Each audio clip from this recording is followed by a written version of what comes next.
The Scream Kings are in no way responsible for any encounters with the paranormal, extraterrestrial abductions, eldritch insanity, hauntings, curses, hexes, demonic possessions, cryptozoological sightings, or any loss of sleep that results from listening to this podcast.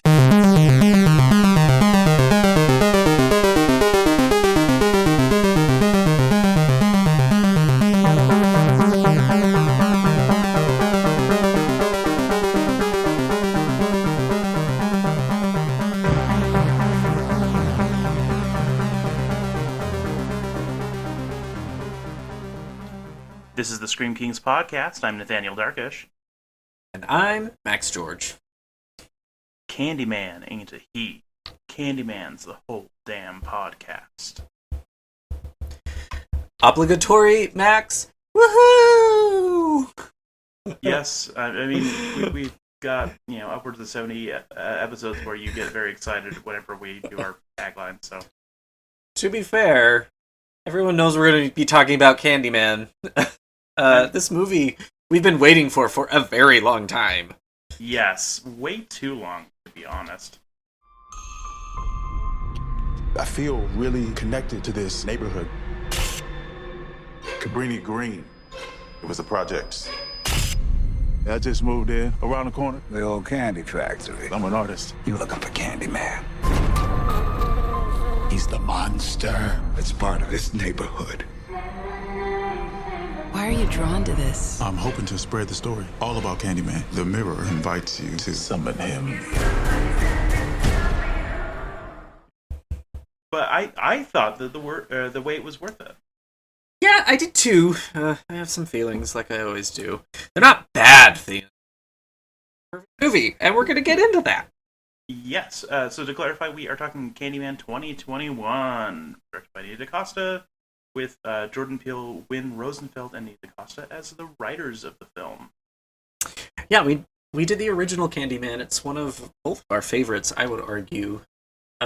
Incredible storytelling, a lot of that horror that doesn't really need to be supernatural or unknown or, occulty, whatever you want to call it, because the plot and the story really is just terrifying in and of itself. And it's Candyman in general, this movie and the original, are an excellent example of horror movies telling beautiful and tragic stories through the lens of horror.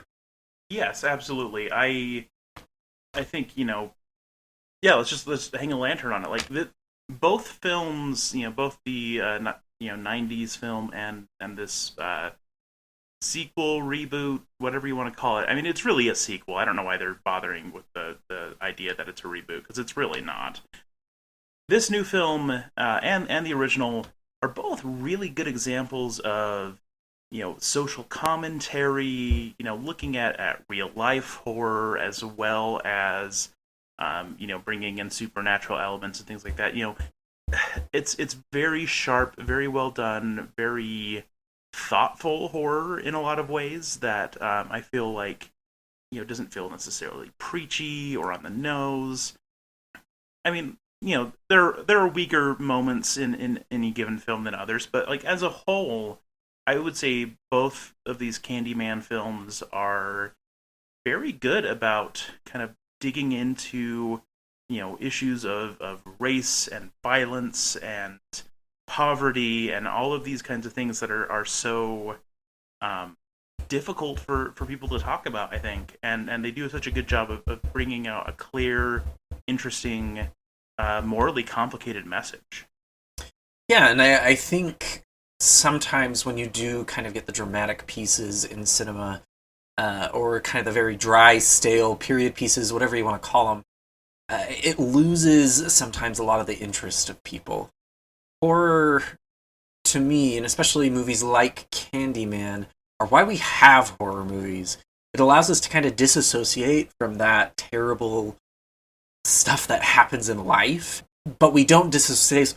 We don't disassociate so far that the message is lost. As we've done this podcast, how many movies have we talked about that have such poetic moments and beautiful messages in the backdrop of demonic possession or a cryptid or, you name it. Horror should be valued more than I think it is in the cinema world. And don't get me started on Hereditary and Toni Collette and all of that, but it's underappreciated for the messages that it can tell. For sure, and I think, it's not a coincidence that with Candyman, if we look at who was the creator of the original short story that, kind of kicked all of this off, it's Clive Barker, a man who has used horror as a way to explore issues of sexuality, especially, LGBT issues and things like that, where, he gets to kind of share what he has felt like, is the otherness and the alienation that he's experienced in society through a lot of his horror writing. And so, of course, he would be a person to bring this kind of story forward. And then, looking at this current piece, like Nia DaCosta and Jordan Peele are both, names that I think in Hollywood you can associate with, like, very thoughtful social pieces of horror that, I think it's kind of just a marriage made in hell in the best way, of, kind of bringing forward these, like, socially conscious horror creators and finding a story that can be told and telling it in a way that is worthwhile and not, again, preachy or, just too ridiculous. Because, it's really easy for a horror movie to go down that route. I mean, look at the stupid Karen movie that just came out. Or even The Purge to some extent, For sure, The Purge is not subtle. I would say some of the Purge films are better than others about having, interesting social commentary, but even then, it really just bludgeons you with it. Like, there's no subtlety, there's no moral ambiguity in it. It's just, one way of thinking is right, the other one is wrong. Right. Well, so without further ado, let's kind of dive into the movie. Yeah, absolutely. So I've already kind of rambled a little bit about, it's good use of social commentary, but one thing I really like about this movie right off the bat is that it builds on the Candyman lore in a very interesting way. In a way that I felt like was true to the original, while expanding on it. Yeah, when you get a sequel, a remake, whatever you want to call it, you are always worried about kind of that sequelitis. You know a lot of the plot points already, so you're not very intrigued or terrified. But this, I want to call it like a remaster, but it is a sequel at its core.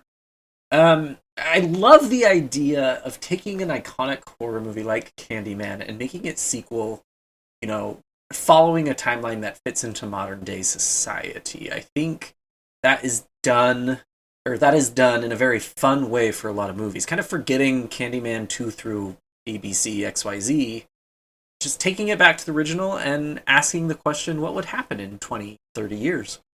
Yeah. Yeah, and looking at that and saying, okay, so we have Cabrini Green, which is this infamous, project housing community that is just, falling apart at the seams. It was dark, it was violent, it was full of crime, it was full of gang violence. It was not a pleasant place to live. I mean, we in the first film we see, literally, words spelled with feces on bathroom walls, and we see, death, and we see, people terrified of their neighbors. And this one has moved the timeline forward and says, okay, so what happens in these areas where project housing is a thing? Well, gentrification happens. Money comes in, developers come in, the property values have been shot to nothing, and they rebuild it. And they make it a place where it's trendy, and there's artists, and there's musicians, and there's hip restaurants and all of that. And so what is the Candyman story if suddenly this place isn't this terrifying existence, but is a place where the black community, especially, black artists and stuff, are being celebrated and are being spotlighted, instead of just being cast aside? Like, what does that do to this lore of this supernatural monster. Well, and I really like kind of the thoughts that went into that to some regard about, our original Candyman, like you say, the racism and the race issues kind of thrown into your face. That is the horror of what these people are dealing with, the projects, the poverty, their race. And in this sequel, I was really stunned by it kind of felt like a love letter to me in some regard about the gentrification, but also white savior guilt that Calibri Green has turned itself around, and it's a lot better for people to live in, and it's because of the white people, and now it's all of this money that white people have poured into it. Now they've fixed it. Now it's good for everybody, right? Yeah, but then the root of all of that is, hey, don't forget what happened here. Like, just because the apartments are now nice, new, and shiny, it doesn't erase everything else that happened. And it harkens a lot to me of the Black Lives Matter movement, the Say My Name. I mean, the Candyman, you have to say his name 5 times. They made that a very prominent point in this movie of saying the name. And I was really moved by that. I thought it was a subtle way to say, we got problems still. Just because we spend money to try and fix the system doesn't mean the system's fixed. Yeah, absolutely. I think that's a great point. The say my name thing really is kind of this brilliant thing, because it takes that existing mythos of Candyman, and then it really ties it into things like the Black Lives Matter movement and things like that, where we have people that have been horrendously murdered by police officers, or have had awful things happen, and there's just no repercussions for it. Breonna Taylor, George Floyd, a lot of these people who they have had awful things happen to them. They were murdered, and the rallying cry so often on social media is say their name, or don't forget it. This is a person who died. It's not just a statistic. It's not just some figure. It was a human being with a life and with meaning and wants and dreams and cares in the family. And so say their name. And so taking that and plugging it into Candyman is really interesting. And this movie in particular, it's not really about it is about past Candymen, and we'll get there. But it's really the story of kind of a new Candyman emerging from that pain in the past. And again, this kind of ties in to what we're experiencing nowadays of we can't forget, and just because it happened in the past doesn't mean it won't happen now.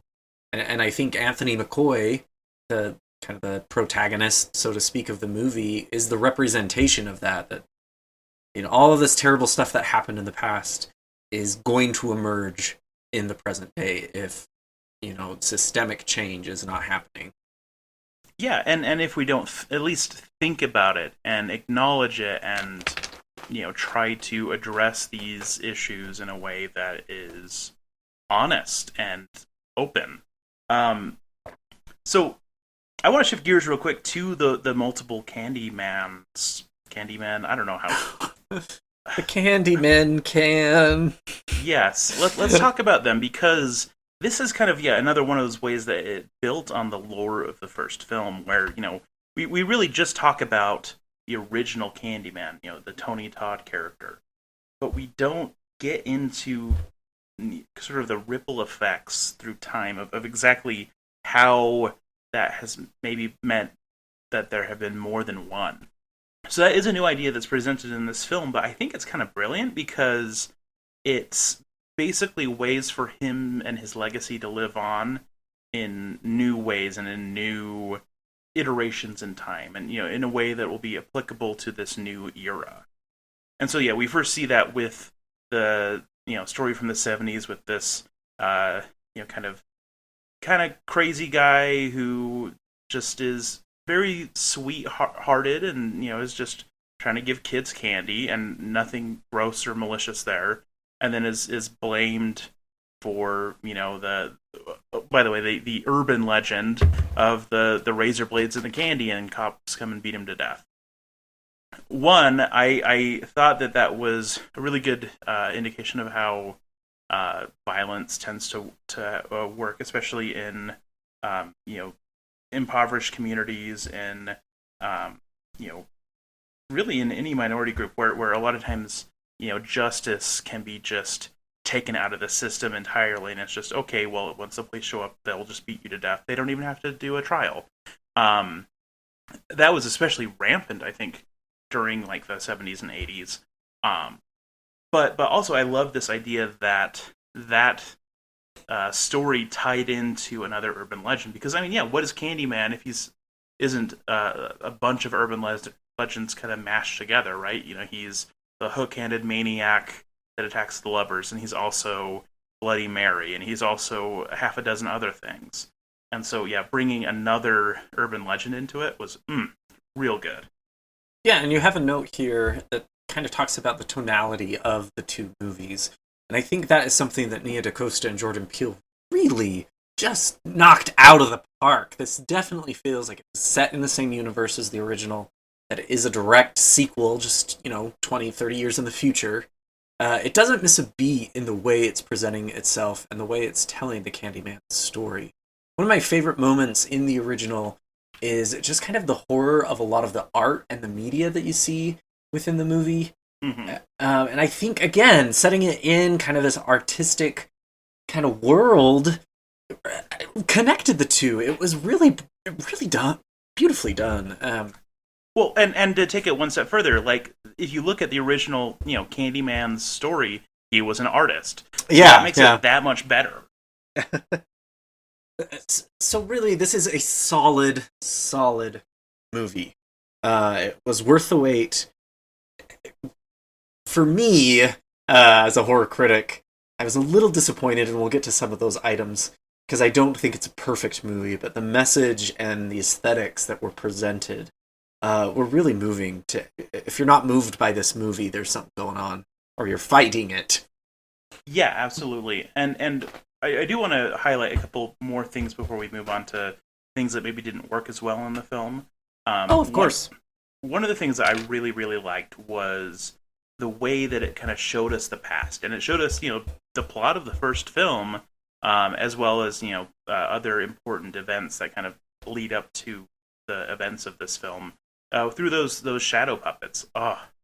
Looked great, very creepy, very effective. I was on board. Well, and they weren't, like, over the top. Sometimes in movies when they use these kind of cinematic things, it feels a little shticky or kind of a cliche, or just the animation is off. Smoothed so well in this movie. It really did feel like these puppets just kind of were birthed out of Candyman. Yeah, and just the way they looked, the way they moved, it was unnerving, and it really did a good job of filling in all of the audience members who just saw the trailers and just went, okay, I got to see that movie, without having seen the original. A number of people, including some of our friends that I saw it with or that I've talked to, have not seen the original film, and I think that's a shame, because it's obviously amazing and totally worth your time. But they were able to follow the film and were able to connect with everything and connect with the lore and everything that they needed to know as backstory, because the shadow puppets were so effective. It really made it so this film managed to stand on its own very well, even though it is a sequel. Just also the cinematography, like we've talked about, I really loved the score too. There was that really long opening scene where they're kind of going through the city with the fog, and there's this very spooky, Gregorian chant meets some synthesized pop music. Again, just the atmosphere of this entire damn movie was so well thought through. Mm-hmm. It's hard to critique the movie as far as visuals and plot telling. Yeah, and also like the costume design was great. The design of the art pieces looked fantastic and really, really just upsetting in the best possible ways. Like just yeah, the look and feel of this movie was spot on. Like I really can't highlight enough like how gorgeous this movie is. Yeah, it's one to definitely buy.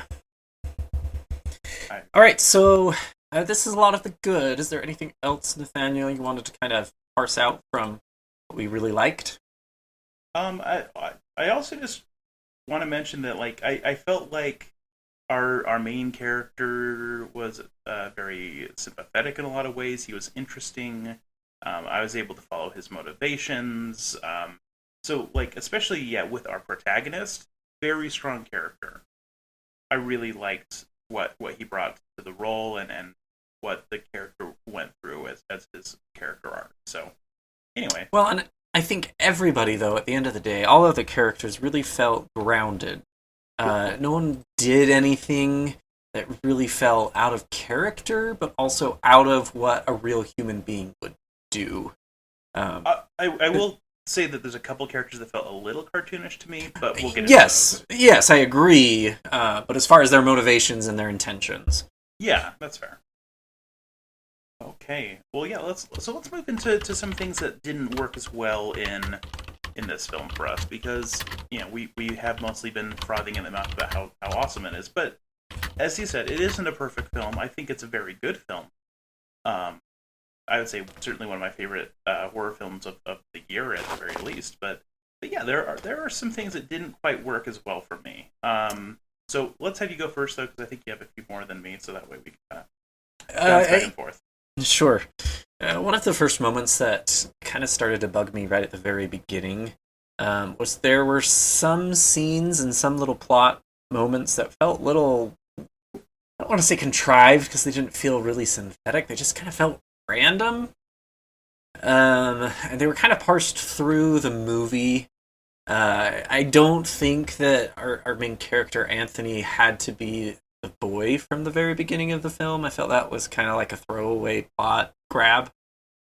So I do agree that him being the baby from the first film is well because that's what Anthony is he was the baby from the first one. Yeah, the, yeah. the kid at the beginning of the film is the villain character uh, William Burke. Yeah, so like to me it's reminiscent of what they did in Star Wars with Rey. I felt like the message would have been a little bit more impactful for me. I mean, it was very impactful for me. But the idea that he was some sort of chosen Candyman predestined to this fate, it was just like, okay, but why couldn't he have just been a regular guy? That would have felt more intimate, more relatable, more personal than, being the chosen of Candy. I think that's fair. I'll say that it feels plot convenient for sure, but I kind of like it anyway. To me, him being the baby from the first film that gets saved. What I like about it is that he is the one who, his being saved and the events of the first film are what took away Candyman's power. They stopped saying his name. They stopped being afraid of him. They stopped thinking about him. And so him being the one who brings back this legend and brings it back to people's consciousness is really kind of like deliciously ironic. And I love that he is an artist like Candyman. That even though he survived and he escaped being a sacrifice as a baby, I kind of love this idea that like he was shaped by that event, even if he wasn't consciously aware of it. That event made him into an artist and led him back to this. Yes, it's extremely plot convenient, but it still kind of slapped for me. I don't know, like just the like how delicious that irony is that the person who basically stopped this legend is now the one who is bringing it back. and is becoming the new Candyman. Like that was, I don't know. Yes, it's very, very outrageously like in real life, the odds of that kind of thing happening are just so astronomical. It's not even worth mentioning. But like, I mean, we've had throwaways in disbelief, and if I'm gonna throw away some disbelief, it's for things like this. I kind of liked it anyway, but I do agree. Like it is inherently kind of ridiculous, And that's okay. I think what my real issue is with the movie is there were some moments that I felt like a micro kind of examination of the film and its plot weren't as strong as if you took a breath and kind of looked from kind of a greater macro kind of view. As a whole, the movie is phenomenal, but if you dive into some of these specific moments and specific plot sections, it's kind of like, we didn't really need this. I agree. I think, yeah, there are little bits that you're like, what? Did they have to tell this part of the story this way? Yeah, and I see that you have a point about the teenage girl moment, because that, to me, was just... That was... Someone did not QA that script page. Yeah, so let's talk about the teenage girls. So, to me, I hated them as this thing. Like, it made for a real great trailer, right? Like, these girls doing the Candyman thing in the mirror at school, and then, getting torn apart while a girl is hiding in the stall. Great. Real catchy. Should have just been the trailer.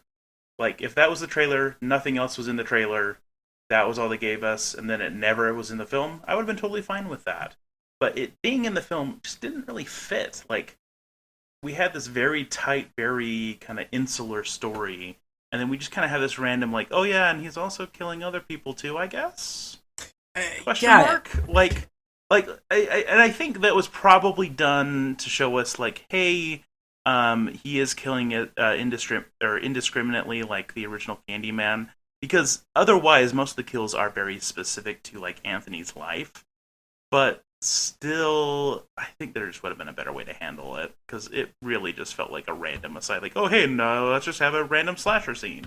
I usually, when I see a trailer, I want what I see in the trailer to be in the movie. And this was probably one of the first times I realized, like, this was a hook, pun intended. It had no bearing on where we needed to go or what we were trying to do. At all. Yeah. And maybe, like, the weird, subtle poke to bullying. But outside of that, it just... It's fine. It is what it is. Well, yeah, and I also just kind of hated that, like, it did sort of go out of its way to, like, show us these girls are terrible, and then they get killed. Because, like, straight up, in the original Candyman, he just kills whoever. Like, he doesn't care. He's gonna kill a baby. Like, so we don't need it to be that, like, all of his victims are justified to us as an audience. I think that was a misstep. Yeah, I agree. Fully agree. Another part that I kind of struggled with here and there is I know up to this point we've talked about how, again, this movie not only portrays a very pragmatic story through the lens of horror, but if you looked at certain micro moments, they kind of fell apart. Mm-hmm. I felt like the original Candyman was a supernatural entity. Yes. It was the lore and the legend of Candyman and kind of how he got started. But that wasn't the main focus to me about in the original Candyman. The main focus, of course, was the Calibri Greens and the ghetto and learning about this kind of racist past and the struggles of the people within that community.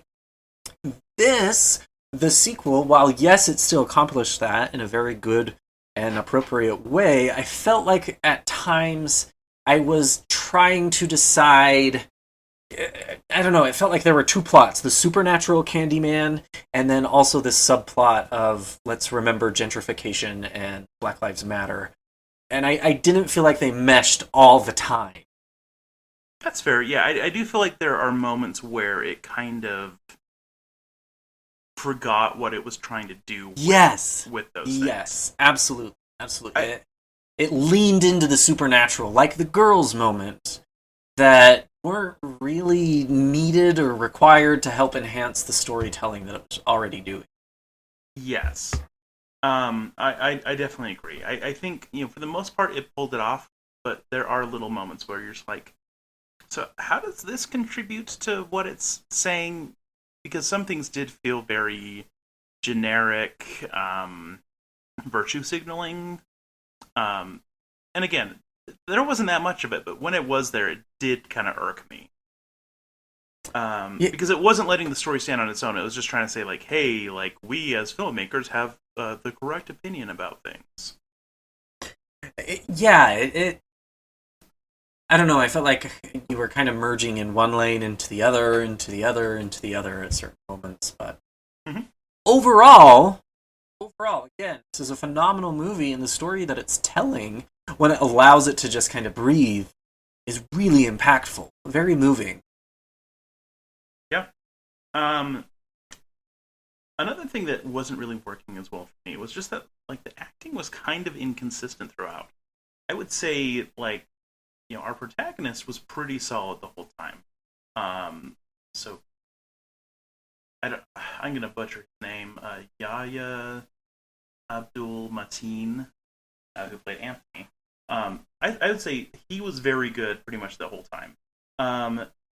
Teyonah Parris, who plays his girlfriend Brianna, she was kind of hit or miss off and on. Like, I feel like she is good, but they didn't necessarily know what to do with her at times, and I felt like her acting kind of reflected that, unfortunately, because I don't think she was just getting as strong of direction as she needed at times.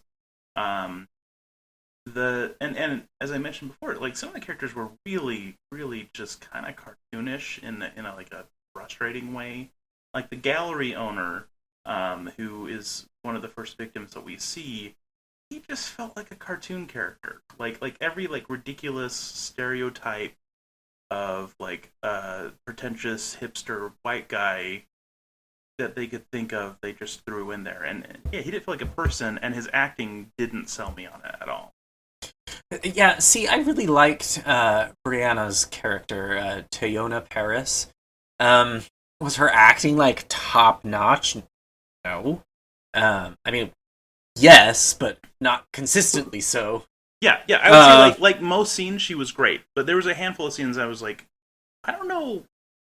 I think she should be reacting to what's happening in much more visceral of a way, especially towards the end of the film, where there's these awful violent things, and she just kind of is staring and looking kind of freaked out, and I'm like, that's not.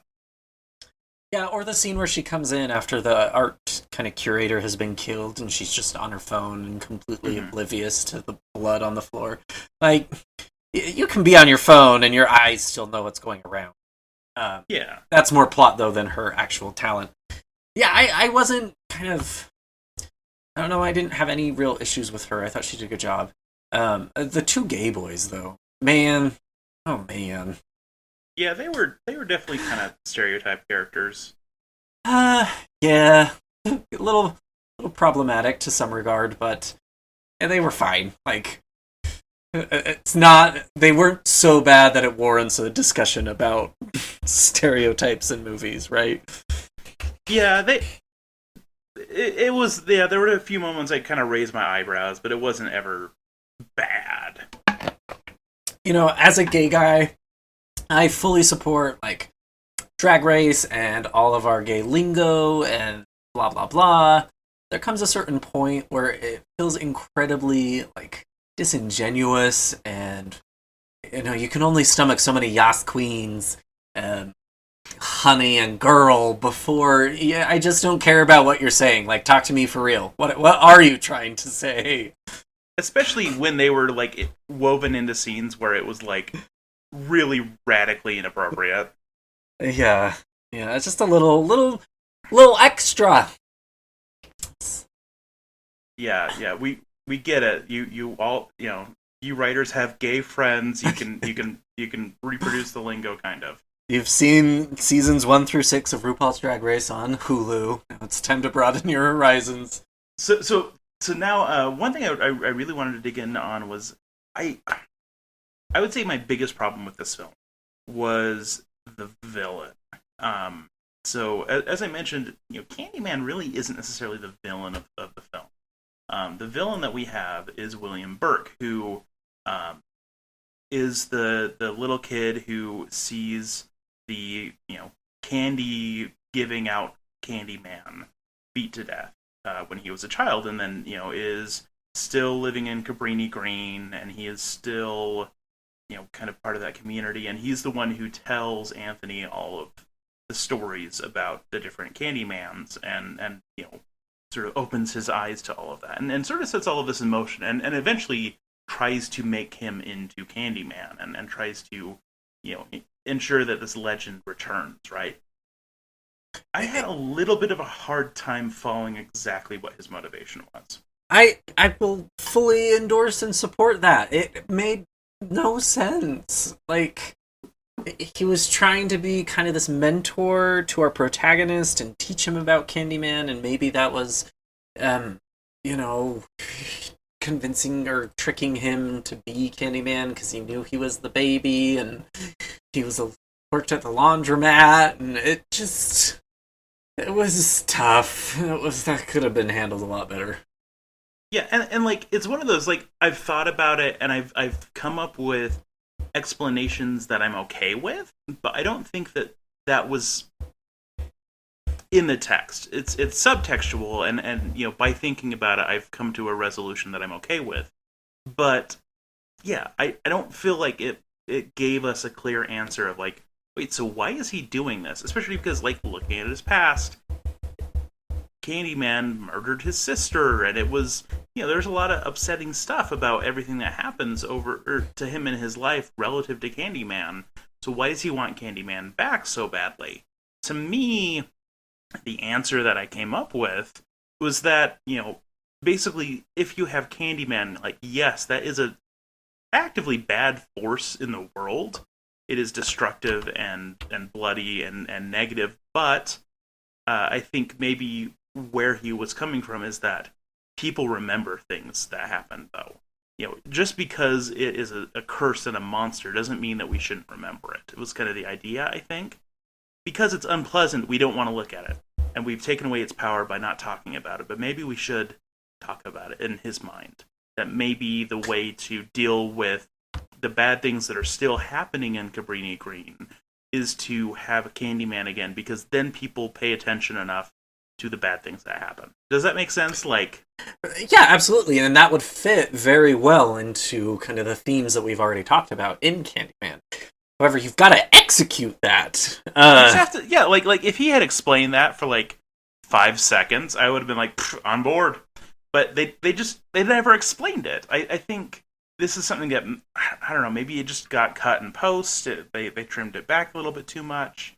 I suspect that there probably is, if they were to make an expanded version of the film, that would hopefully get cleared up a little bit. But yeah, that was my biggest problem. It's just that I felt a little bit lost, and I had to spend a little bit too much time kind of connecting those dots myself. It goes back to what I was talking about a little bit earlier about there were moments that felt very cheap. The girls in the bathroom and the boy situation, and then this. There was nothing that made me believe that this guy had any sort of malintent. Yes. What we saw in his past, how he was helping Anthony, there was nothing that made me think, oh, this guy's got something up his sleeve. And I get the plot twist. Woo, everybody loves a plot twist. But there has to be some sort of thread to pull that kind of takes your breath away. Without that thread, it really isn't a plot twist. It's just like, oh, okay, I guess he's that guy. All right, Mm-hmm. Cool plot twist instead of it's a plot twist. Yeah, exactly. They just needed to sell me on it for 30 more seconds, and then I would have been like, yep, I'm on board. Let's do this thing. Yeah, like, if they had stuck the landing on this, just with making him make sense, I would have been, like, just smitten with this movie, like, way more than I am now. Which, I like this movie a lot.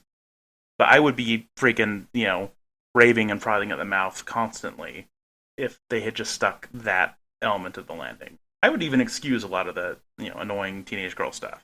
I guess the only other thing I have as far as things that didn't work as well for me was just it wasn't that scary. Yeah, it definitely was not scary at all. Yeah, like there are ideas that were scary, there are moments that were pretty creepy, but as a whole, it really just didn't get under my skin like the first film did. Like, I would say the first one is much scarier than this one, and that one isn't that scary. Um, I fully expected that this movie would have been absolutely terrifying, and it was, it was a good movie, but it wasn't a scary movie. Yeah, I know Scream Kings do not believe in there is a one type of horror movie that defines all horror. You can have horror comedy, have body horror, demonic horror, thrillers. I consider to be horror. Horror is an umbrella term, but this was edging on the side of like a drama, like without Candyman and kind of his plot story. This would have been a drama. That was the horror to some extent, and the murders too. Yeah, like there was some pretty gruesome stuff and stuff like that, but yeah, I just wanted it to be like a little bit more in your face with some of the gruesome stuff, because I mean, yeah, it's showing us the art of the kill, right? The bringing us back to that Candyman origin, and also just I just wanted the intense scenes to really just hit it out of the park, and it just kind of was like, oh, that was eerie. That was a creepy moment. Not, I am upset and scared in my seat. Yeah, I watched a movie the other day called The Boy Behind the Door, The Boy Behind the Wall. I can't remember. The Boy Behind the Door. Yeah. It's very much a thriller movie, but it was eerie and suspenseful enough that I was tight. I could not breathe. Kind of that moment where what is going to happen next? I cannot look away. I can't look at anybody. I'm not going to phone. I'm not going to boyfriend. I'm not going to do anything. I have to problem. And that's what I wanted Candyman to be. It just kind of fell flat because of the horror and suspense. What happens next? Yeah.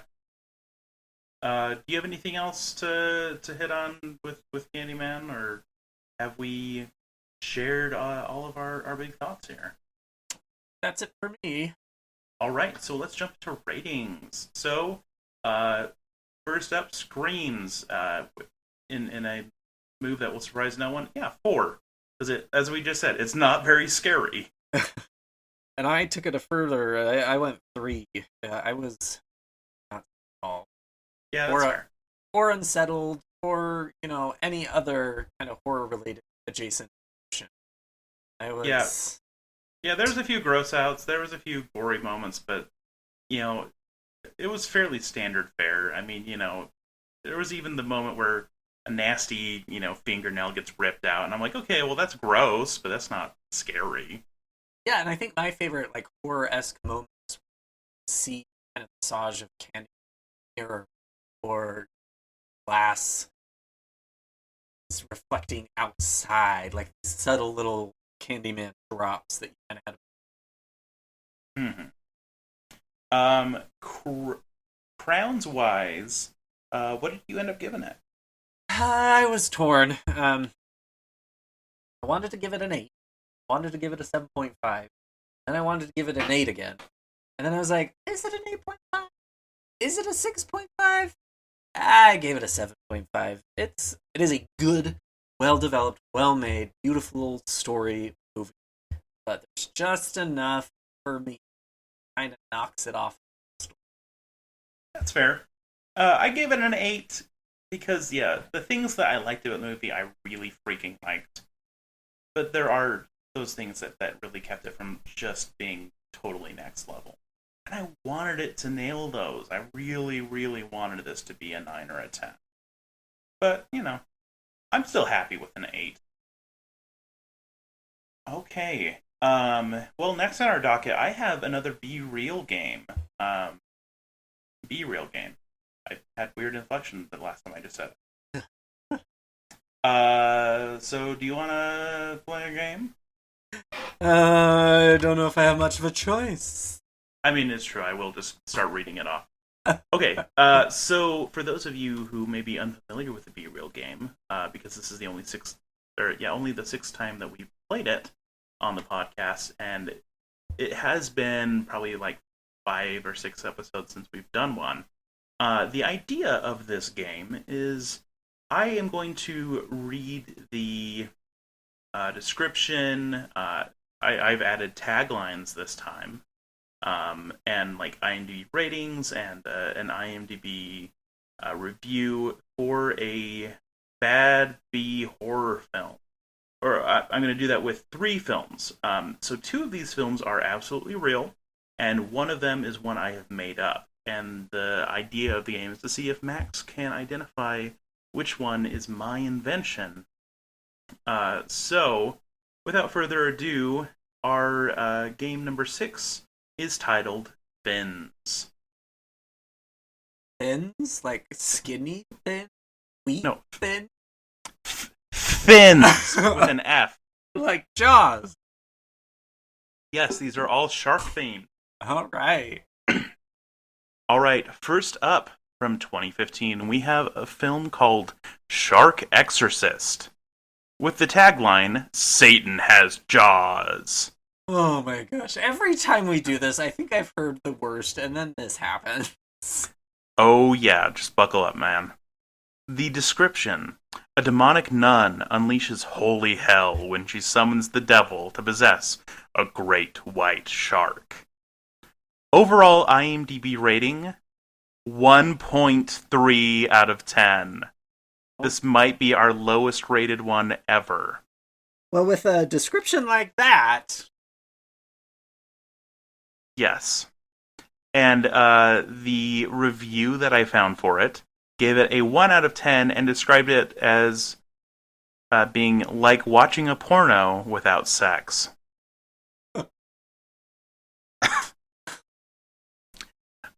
Film. I had. Oh, it just magic there, magic in that writing. Maybe I'm talking about my own. We'll see. The next film is Ouija Shark from 2020. I must see this one. The tagline: "Gonna need a bigger board." Oh, never mind. A group of teenage girls summon an ancient man-eating shark after messing with a spirit board that washes up on the beach. An occult specialist must enter the shark's realm to rid this world of the deadly spirit ghost once and for all. Overall rating, 1.8 out of 10.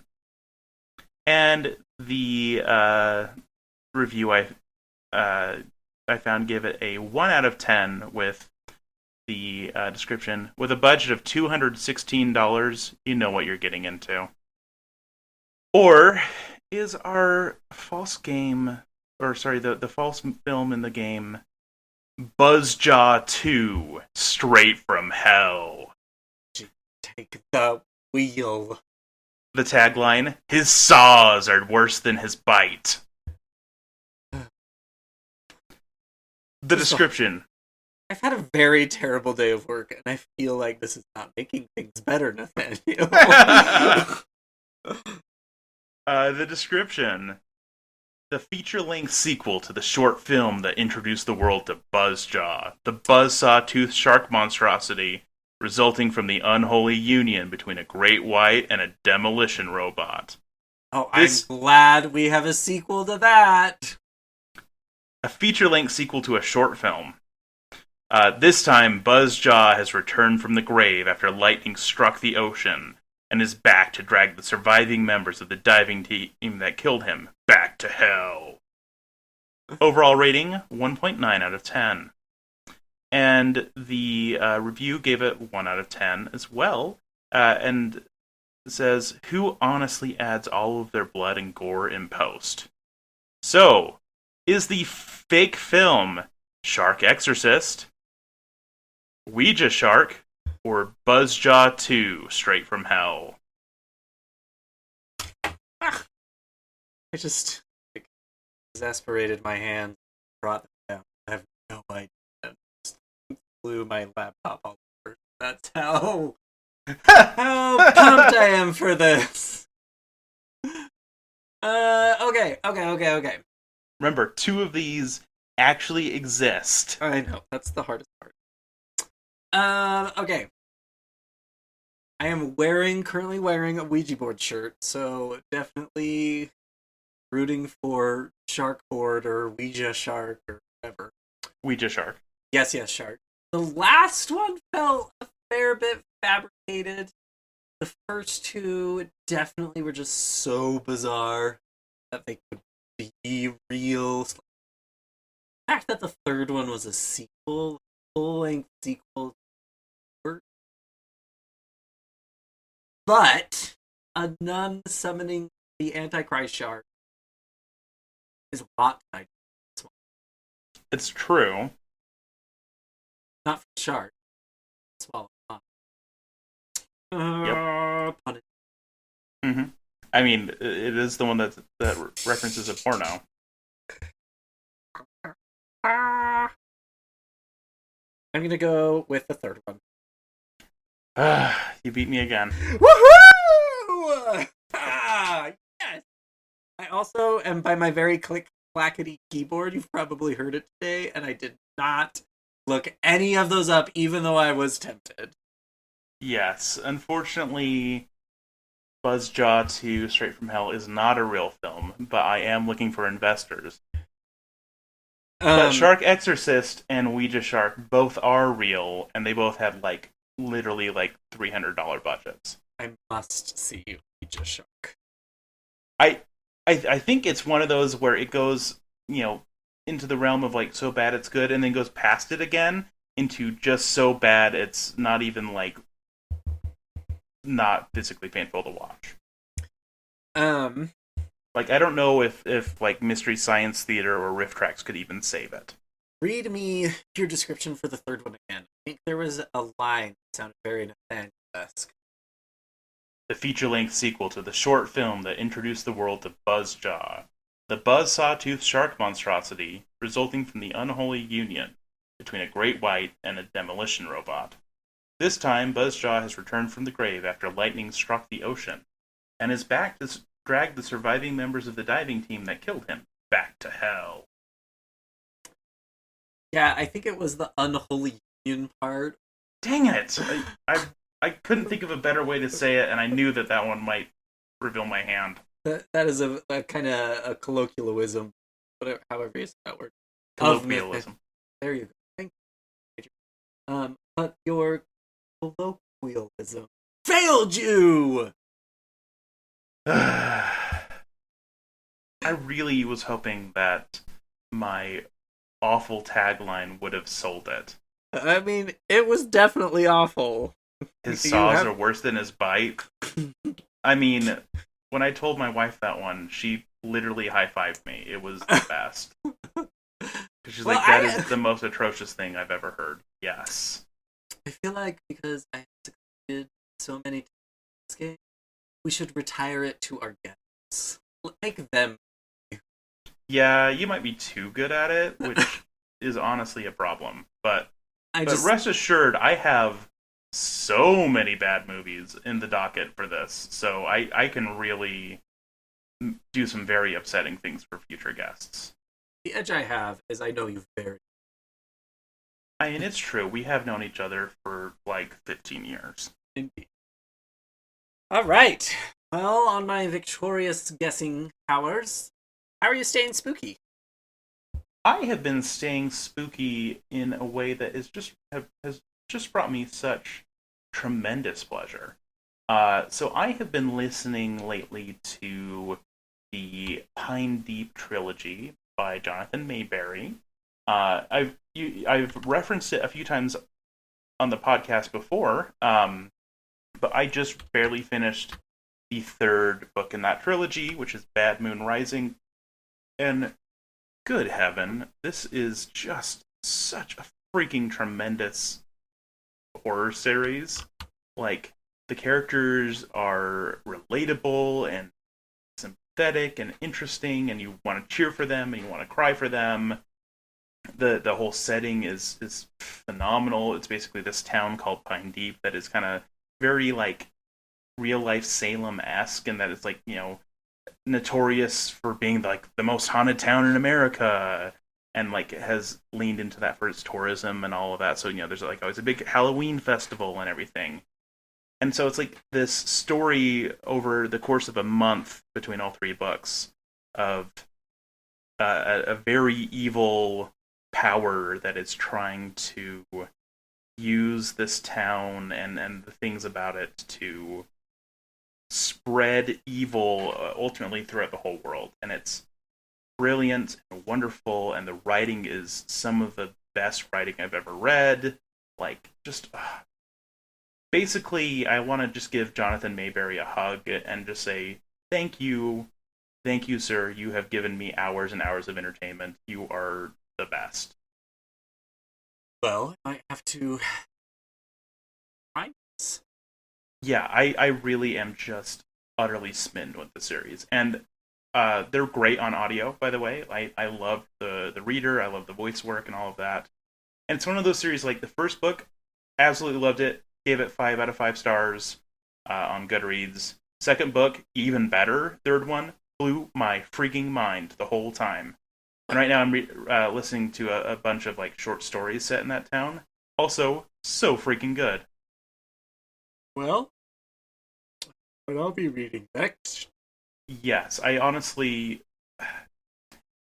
I don't want to spoil anything, but what I'm going to say is just that Jonathan Mayberry does this really good job of taking a lot of like elements of like folklore monsters and stuff like that, and leaning into the elements that you never see in like horror movies or books or things like that, and making that kind of the like central features of what makes these things work. And it's so brilliant and creepy, and it's just a genius. And he's won a bunch of Stoker Awards and all of that kind of stuff. And that dude freaking deserves it, because, oh my good heaven, he is just the best. And I'm totally wanting to go to StokerCon this next year, and he's going to, I think, be the guest of honor. And it's taking a lot of self-control to not immediately buy tickets just so I can, like, stalk him and just go, like, let me touch your greatness. Well, I feel like I don't have anything near as passionate about. Yes, I am. I have been telling like everyone who will listen to me about how good these books are. Well, time to Google search.